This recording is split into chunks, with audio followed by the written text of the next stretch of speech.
If you'd like to see more deer during the deer season and more sign when you're scouting, hang in there. I've got a really great tip for you today that I promise will work. I can't believe it took me so long to make this video, but I'm really excited about it because I know it's going to help a ton of people that watch this video. If you're not seeing deer when you're hunting, or you're not seeing deer sign when you're scouting, there's one strategy that's going to work. I promise it's going to work. It worked for me. It completely changed all my success in the woods. I saw 10 times as many deer because of this, and it's really going to make you look forward and build your confidence next time you go out there hunting or scouting. Hey everybody, my name is Corey Meyer and you're watching the Relentless Sportsman channel. On this channel, I specifically talk about strategies and ways to help you become a really good hunter and a really good angler. If I can't help you, then I'm wasting my time. I'm all about practicality, and if you go ahead and take a look at my other videos, which I encourage you to do on my channel, you're going to find that they're very helpful. They relate to the everyday person, everybody who's out there trying to do their best in the outdoors, and it's helped them succeed, and I hope that it helps you as well. Don't go anywhere. Before I tell you the #1 way to start seeing more deer, please consider hitting that subscribe button down there. It really helps the channel grow and it keeps you up to date with all of the videos. On my channel, I try my best, even though I'm working full-time, I try my best to upload weekly content that is very helpful to everybody who likes to hunt and likes to go fishing. Hit that subscribe button. Give me a thumbs up if you like this video, especially if you learned something new. I really appreciate it. And after I tell you the strategy, after I tell you the secret, the tip, whatever you want to call it, I'm going to explain to you how to actually use that strategy and how it's going to benefit you. I'm not just going to tell you what it is and say, all right, see ya, good luck out there. I'm going to explain step by step what I would do to go find more deer when you scout and where to set up when you're in a hunting situation. The #1 way for you to see more deer when you hunt and find more deer when you scout, you have to hunt near or around water. Now, why do deer love water? It's not as obvious as what people think. It's not because they're always drinking water. It's not because they go in it to cool off. Occasionally they do that stuff. Most of the time they get their hydration from the snow or the food they eat, depending on the time of year. Deer love water because water is security, and deer need 3 things to survive: security, food, and reproduction. The question is, how do deer use water as security? A lot of times people think of security as a really thick bedding cover, really thick cover, brush, all of that stuff. But really, water is the #1 way deer can feel secure because they can hear things coming as you go through the water. Try walking across a creek like this one. When you walk across there, you can try to be quiet, but it's almost impossible for the most part. There are ways to do it, but it's pretty difficult, and a lot of people and predators just walk right through and make a whole bunch of noise. And deer go through creeks and rivers and they make a lot of noise. So they can hear predators coming from a long distance, and they can see as they're looking out through the water source. There's 3 water sources we're going to talk about. Here's #1, marshes and swamps. Now, when we talk about water sources, I'm not talking about lakes. I'm not talking about ponds. That's not a good water source in most cases. I'm talking about water sources that hold deer and keep them there for whatever reason. There's 2 more after this, so don't miss those as well, because those are also really great. But marshes and swamps, all of them have a game trail that go around the edge. If you don't believe me, find a marsh, find a swamp, walk around the edge of it, and you're going to see a game trail. It might be a few feet into the thick cover. There's going to be a game trail there used by many different critters, but deer use them just like we use roads to get to work or church or school or the grocery store. And if you set up off this game trail, there's a good chance you're going to see deer walking down and up and down and up and down the game trail as you hunt. They're also going to be out in the middle of the swamp where there's dry sections that they can feel comfortable bedding in, because if you go out into the swamp, you're going to make noise. They're going to feel comfortable being out there, and they're going to come out of the swamp to the dry land to feed, and sometimes they come out there to bed. It just depends on the situation. Every situation's a little bit different, but you're going to see deer sign around the edge of marshes and swamps. You're going to see scat, you're going to see browse, you're going to see rubs, you're going to find beds. Beds are not hard to find. There's people that celebrate every time they find a buck bed. I see them all the time. What's difficult about finding buck beds is nothing. What's difficult after you find a buck bed is finding out when to set up on it, in which wind, what time of the year, when is he there, which way is he facing. In most cases that's easier to figure out. And where is he leaving his bed to go to a food source in the evening. That's difficult because some beds have 4 trails that go in and out of it, and you need to kind of play detective and figure out where those trails lead to and where he's going to go that evening when you set up on that buck, which is oftentimes on the edge of marshes on the drier ground, just out of the water, maybe a foot or so, you're going to find beds all over the place on marshes or swamp edges. Water source number 2, and these aren't really in any particular order. Water source number 2 is creek bottoms, like this one. Look for a creek, hunt the edge of the creek. I shot a deer on this exact creek last year. It's not too hard to do. All you have to do is find out where they're crossing, which is also easy. I'm going to show you how you figure out where the deer cross on creeks. I'm going to show you how to set up on creeks where it's really beneficial, and I'm going to talk about the different brush and cover that's along creeks or rivers that's going to help you find where these deer are bedding and where they're going to. Alright, so as I'm walking along this creek bank right here, you can see the creek's over here, there's the edge and the bank over there, and here's the edge and the bank over here. It's pretty obvious. Oh wait, look! Deer track. Another deer track. Bigger deer track. They're going to be all over in here. It's really easy to find deer tracks on the edge of creeks because of this soft, muddy soil that is on the edge of these creeks. You're going to find them all the time. And just like on the edge of a marsh, you're going to find a game trail that follows the edge of a creek. It's the path of least resistance. It's a very, very hard transition, not a soft transition where it gradually changes. I mean, this is a hard transition. You're going from water to land on a steep bank. And they're not all steep like this, but many of them are. If you look here, here's a natural game trail right here. The deer are going to walk on here, and if you're here in person, it's a lot easier to see, probably more so than on camera. They go underneath this branch here. They walk through here. It's very obvious that there's a trail through here. I can walk through here no problem. I can't walk through that stuff. I certainly can't walk through that stuff. And deer know this. They travel back and forth. Now we're going the other way along the edge. Now it's exposed here, but they don't mind a little bit of exposure, because if you look over there, it's thicker than heck, and there's no way I'm going to be able to follow a deer or see a deer if they're in there. If they're next to good security cover, they'll go alongside the edge of a creek, even through open exposure, if it's just for 15 or 20 feet like you just saw right there. And if you keep going along the edge of creeks, you're often going to find beds just off to the side. Sometimes you'll find rubs, especially in October, November. I wouldn't set up on those rubs because they're usually kind of random. But either way, these are really good rut cruising lanes right here, because the bucks are going to be scent checking for does in thick cover next to the creek as they go this way. And even does use this quite a bit as well. Keep walking with me. I'm going to show you something. Over here you can see it kind of pools up a little bit. Creeks can be about, I don't know how wide that is, 15 feet wide. I've seen them 20, 30 feet wide even at some points. But they can also be super narrow as well. So I don't know what a creek looks like where you're from, but this is a creek where I'm from. Looks something like this. You can see the high water mark. It's easy to cross with rubber boots on. I've seen them a foot wide. I've seen them 20 foot wide. It just depends. But they all kind of function the same. Every creek I go to has a game trail along the edge, has very clear crossings where the deer like to cross, and it fluctuates in water because of the time of the year and how much rain and snow you get. You can see right here where this is beat down a little bit.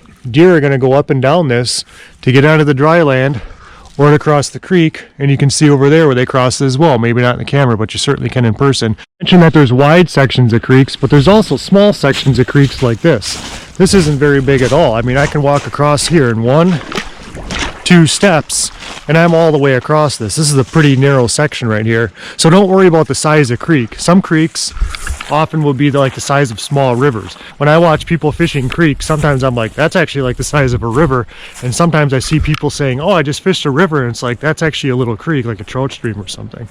Don't be fooled. When I say creeks and rivers, sometimes they're interchangeable because they kind of function the same way. All right, so what we have right here, it's really matted down.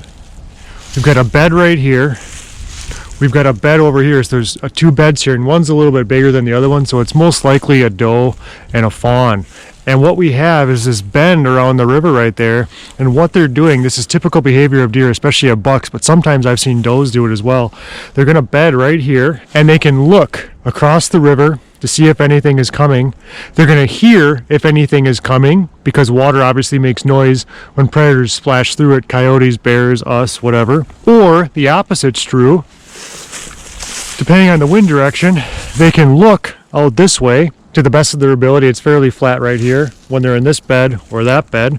So they're looking here, and they can certainly hear behind them from the water over there. If something splashes, it's going to alert the deer. They're going to make noise, the predators, I mean, and they're going to be alerted, and they're going to have an advantage to run away before the predator has a chance to do anything. Also, if they're bedded right here, it's nothing but a hop, skip, and a jump, not even, to get into the water and to go up a major crossing over there. I don't know if you can see that, but across the river right there, it's kind of an indent or whatever, that's a heavy crossing. Not only deer are going to use that, otters, raccoons, whatever is going to use that, but that's a really big crossing where the dirt is literally indented and goes into the bank several inches, almost a foot, in this location over there. Okay, the number 3 water source you need to be hunting by. We talked about marshes and swamps. We've talked about smaller creeks. Number 3, rivers. You have to start hunting by rivers, on the edges of rivers. Sometimes it's right next to the river edge. Sometimes it's a distance off, 20, 30 yards, not on that really hard transition like it is usually with creeks. You gotta hunt rivers, and rivers are really great to hunt because you can tell exactly where the deer are crossing, and they're gonna follow that transition, and there's often thick cover next to the river, often a distance, like I just said, where the deer are gonna bed and feel really safe and secure. Okay, so what I'm approaching right now is a really heavy crossing. Look at that.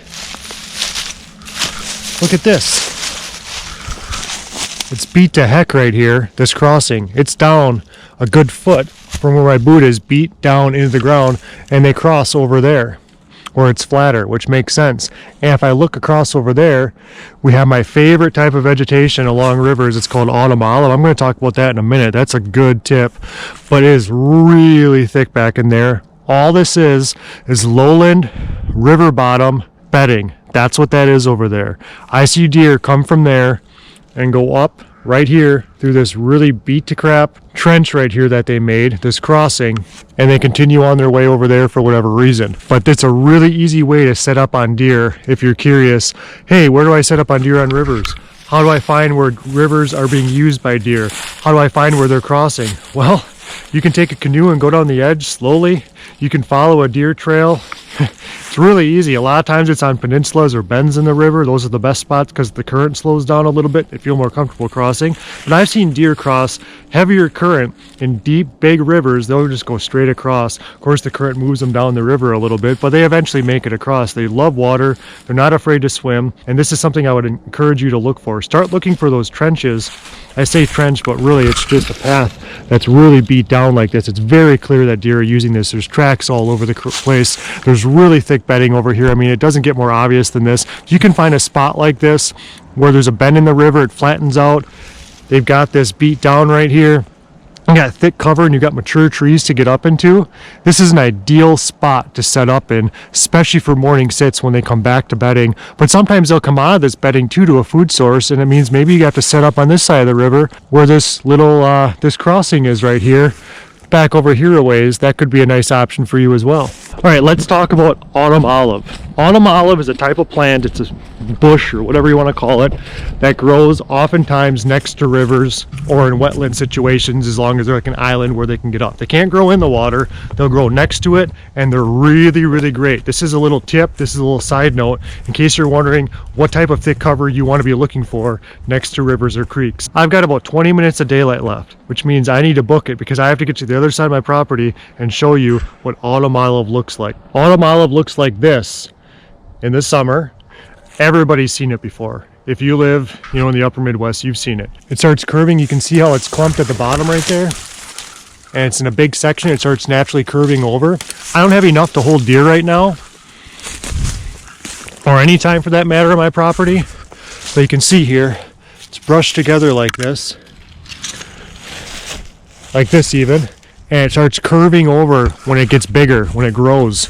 And deer love funneling under this stuff, and what they're going to do is they're going to get down low, even bucks with antlers if they can, and go through there. And sometimes when you come out the other side, it opens up kind of like a bird's nest around there in the middle. It's kind of open. And whenever I've seen autumn olive, I've noticed that big trees grow around it, like ash trees. I've seen white oaks growing right next to it, which is great because you can get up a white oak easily. They're usually really straight and easy to climb. This ash tree right here, it's kind of weird looking. I've seen those grow around them a lot. And I've also seen lowland river maple growing around. But you can see up on this hill here, this bank, this is all autumn olive right here. And it's not enough to hold a lot of deer. I've seen a couple deer in here from time to time, but if you want to get serious about hunting on the sides of rivers or creeks, look for autumn olive. It's a great thing that deer go through. Oh, look, a bone. Interesting. Now, I already have a video about finding buck beds near water or on the edge of marshes or hard transitions. I'm going to link that down in the description. I also have a video about how to set up on river bottoms specifically for deer hunting whitetails. I'm going to put that one right here, and I'll also put that one down in the description. That one's done pretty well lately. I think it's helped a lot of people, and if you're interested in that one, you can check that one out as well. That one's specifically for how to set up on river bottoms for whitetail deer. So in conclusion, you've got to start hunting around water. I'm rooting for you. I hope it works. I know it's going to work if you do it properly. Get out there, especially this next spring or this off season, or even if you're like, hey, screw it, the rest of the season, I'm not going to see any deer. I'm going to start scouting now. Whatever you want to do, it's up to you.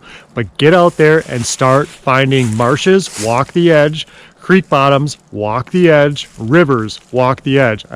You sense a pattern here? It's not difficult to do. It's not hard to find sign if you're really focused around water. I'm really annoyed. I don't get annoyed too much with this stuff on social media. I'm a part of a lot of different groups on Facebook, bow hunting groups and deer hunting groups.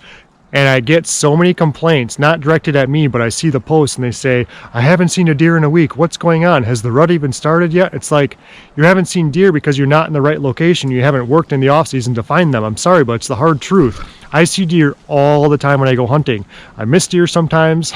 They win me sometimes. I get spotted in a tree sometimes. I bump them moving in. But almost every time I go out hunting, I see something. And I'm not bragging about that, because there was a point in time when I hardly saw anything. When I really got serious about deer hunting, my first year bow hunting, I saw 4 deer the whole season, and I hunted a lot. I was so disappointed. I was so upset with myself because I've been, gun hunting all my life. I've been fishing all my life. I wanted to be successful at this, that I did every single thing I possibly could to change that. And it didn't just click. I didn't wake up one morning and go, I need to start hunting around water instead of this pine tree plantation or this open woodlot. That's not what happened. I studied big time. I started looking for the best hunters in the country, not people on TV shooting deer out of game farms. It's not what I'm talking about. Like actual legit hunters that bust their butt off and have success year after year. I started reading. I started paying attention to the groups I'm in on Facebook, to the people that actually knew what they were talking about. I started talking to people I know personally that have had success and what they thought. I put all that stuff together, and you know what I came up with? Oh, they're hunting in hard transitions near or around water, and it's working for them. And please don't misunderstand me. I'm not saying at all you cannot shoot deer in other situations. You can shoot deer on oak ridges. It happens. But you should not be hunting an open oak ridge for mature bucks in December when the oaks didn't even drop to begin with that year. That's just stupid. You have to remember that deer are not like they are in Disney movies or in cartoons where they're prancing around in the forest and they seem all happy and friendly and everything. They're fighting for their life every day. They're looking for ways to survive, pass on their genes, keep feeding, and escape danger. That's all they have on their mind at all times. They're a prey animal, not a predator animal. They're not going through this open woodlot in the middle of the day. Sometimes they do, it's rare. They're creatures of water. They love swamps. They love hiding in thick brush. They love running transition lines. Let me put it to you this way, and I promise I'm done after this. I will not hunt a property, public or private, unless there is some water source, one of the 3 water sources I mentioned to you. I won't do it. Not because I'm too proud, but I know that when I didn't do it before, I hardly saw deer. I hardly saw any sign, which means there's not deer there to begin with, and I was just failing as a hunter miserably. And before, when I told you that I hardly saw any deer that season when I was really getting serious about deer hunting, bow hunting specifically, I saw 4 deer the whole season. And to be honest with you, I think it was 2. I just saw the same 2 twice. But the next year, when I studied and really got serious and focused and talked to the right people and took in good information and was careful who I listened to and what I did and how I scouted, the next year I hunted about the same amount of time, after work or on the weekends. That's the only chance I get. I saw 44 deer. That's 10 times the amount of deer from one year to the next. And I'm not saying 44 deer in a season's a lot. There's people that see that in 2 weeks out on fields or during the rut phases when deer are flying through in funnels and whatever. But that's a huge, huge accomplishment for me to go from 4 deer to 44 deer in just 1 year. I'm not saying you need to see 44 deer to be successful, but I am saying when you go from a tenfold and you're really making that progress, obviously something's working. And what was the number one thing I did differently? I didn't hunt the wind that much differently. I knew how to do that. I didn't really get different equipment, and if I did, that wouldn't have mattered anyway too much. I didn't have warmer clothes. Everything pretty much stayed the same. I centered my hunting tactics around water. And if you're not doing that, I really think you should. If you're seeing deer in other situations, that's great. Keep doing what you're doing. That's fine. But if you're watching this video, there's a chance you want to learn more about finding deer and finding deer sign and how to set up on that. Center around marshes, creeks, and rivers. Hunt that hard transition, follow those trails in the bedding, find out where they're coming from, their beds and food sources, and you're going to be more successful. I can't promise you that you're going to shoot a deer this season or next, but I can promise you you're going to see more deer and more deer sign, and you're going to learn more and be more successful as a deer hunter, and that's what it's all about. Thanks for stopping by the channel. I hope you learned something new. If you have another way of hunting these, or if you have another water source that you think is valuable that I didn't mention in the video, make sure to put that in the comment below so I can learn from you a different way to hunt around water the next coming season. Thanks for stopping by. I really appreciate it. Don't forget to hit that thumbs up if you learned something new, and subscribe if you haven't. Take care. We'll see you again.